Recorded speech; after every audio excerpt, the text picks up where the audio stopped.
মৰমৰ ছাত্ৰ-ছাত্ৰীসকল আমাৰ আজি ভিডিঅ'লৈ তোমালোকক স্বাগতম জনাইছো।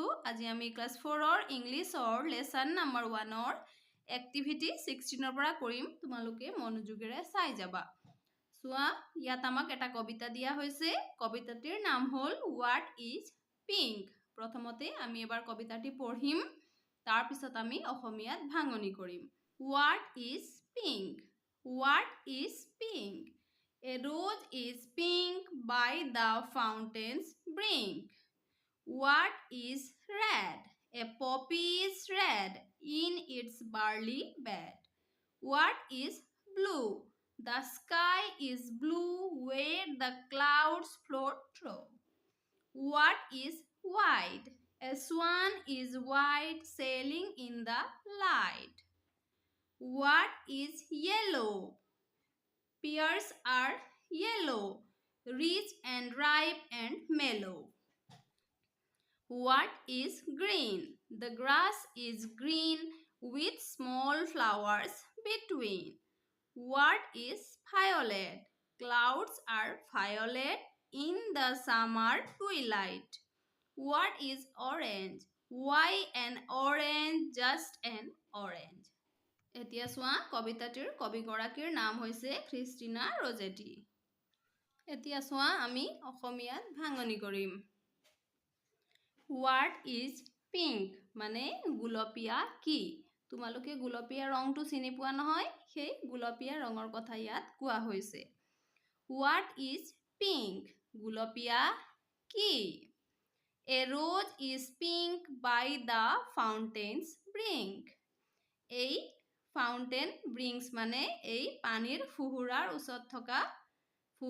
ওচৰত থকা এই গোলাপ ফুলবোৰ গুলপীয়া বুলি কবিয়ে কৈছে। What is red?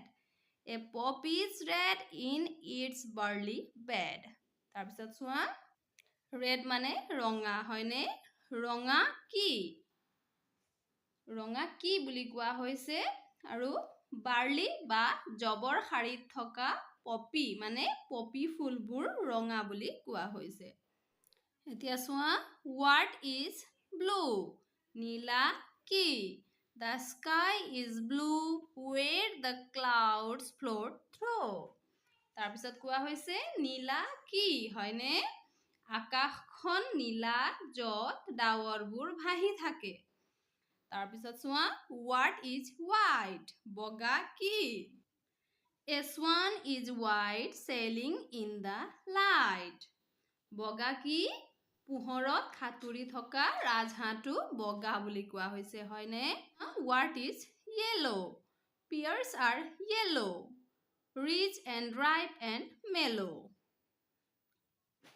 হালধীয়া কি? তাৰপিছত কোৱা হৈছে নাচপতিবোৰ হালধীয়া। সুস্বাদু, পকা আৰু কোমল বুলি কোৱা হৈছে। ইয়াত চোৱাচোন, এই নাচপতিবোৰক সুস্বাদু, পকা আৰু কোমল বুলি কোৱা হৈছে। তাৰপিছত চোৱা, হোৱাট ইজ গ্ৰীণ? সেউজীয়া কি? The grass is green with small flowers between. এতিয়া সেউজীয়া কি? সৰু সৰু ফুলৰ সৈতে ঘাঁহ সেউজীয়া, হয়নে?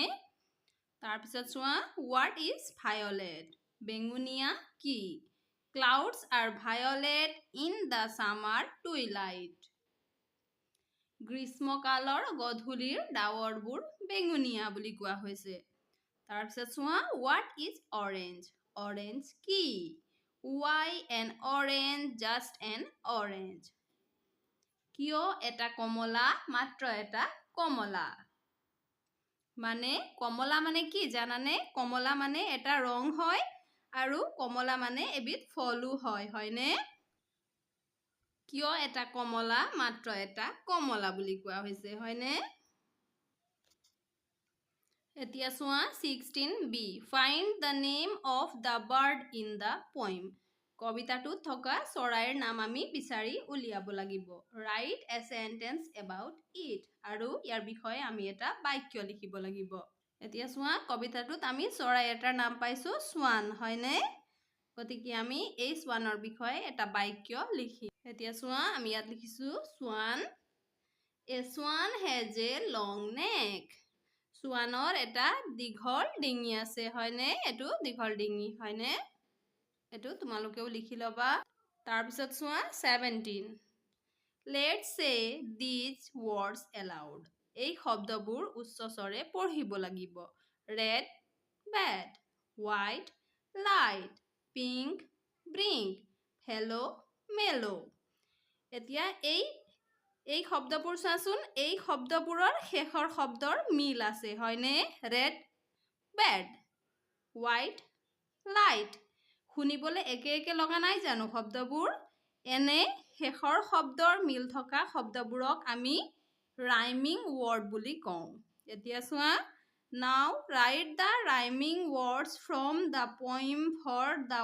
ones given below এতিয়া ইয়াত আমাক কেইটামান শব্দ দিয়া হৈছে হয়নে এই শব্দবোৰৰ rhyming word আমি কবিতাটোৰ পৰা বিচাৰি উলিয়াব লাগিব এতিয়া চোৱা প্ৰথমতে ক্লু দিয়া হৈছে হয়নে এতিয়া এই ক্লু শব্দৰ লগত মিলা শব্দ এটা আমি কবিতাটিৰ পৰা বিচাৰি উলিয়াব লাগিব এতিয়া চোৱা ক্লু শব্দৰ লগত মিল থকা শব্দ হৈছে ব্লু হয়নে ক্লু শব্দটো হৈছে ব্লু শব্দটোৰ rhyming word গতিকে আমি ইয়াত ব্লু বুলি লিখিম তাৰ পিছত চোৱা এটো wipe হয়নে wipe শব্দটোৰ আমি rhyming word বিচাৰিম এটো চোৱা wipe শব্দটোৰ rhyming word হৈছে ripe wipe ripe দুইটা শুনিবলে একে লাগিছে হয়নে আমি ইয়াত ripe লিখিম তাৰ পিছত চোৱা peach হয়নে এই peach শব্দটোৰ rhyming word হল এটো rich শব্দটো হয়নে peach rich গতিকে আমি ইয়াত rich লিখিম তাৰ পিছত চোৱা এটো brush হয়নে এতিয়া এই brush শব্দটোৰ rhyming word কি হ'ব তোমালোকে ক'ব পাৰিবানে brush শব্দটোৰ rhyming word হ'ব grass হয়নে আমি ইয়াত grass লিখিম মৰমৰ ছাত্ৰ-ছাত্ৰীসকল আমাৰ আজি ভিডিঅ'ত আমি মানে কৰিছো আমাৰ পৰৱৰ্তী ভিডিঅ'ত আমি বাকি ৰৈ যোৱা এক্টিভিটিজ খিনি কৰিম তোমালোকে মনোযোগেৰে পঢ়া শুনা কৰিবা আজিলৈ ধন্যবাদ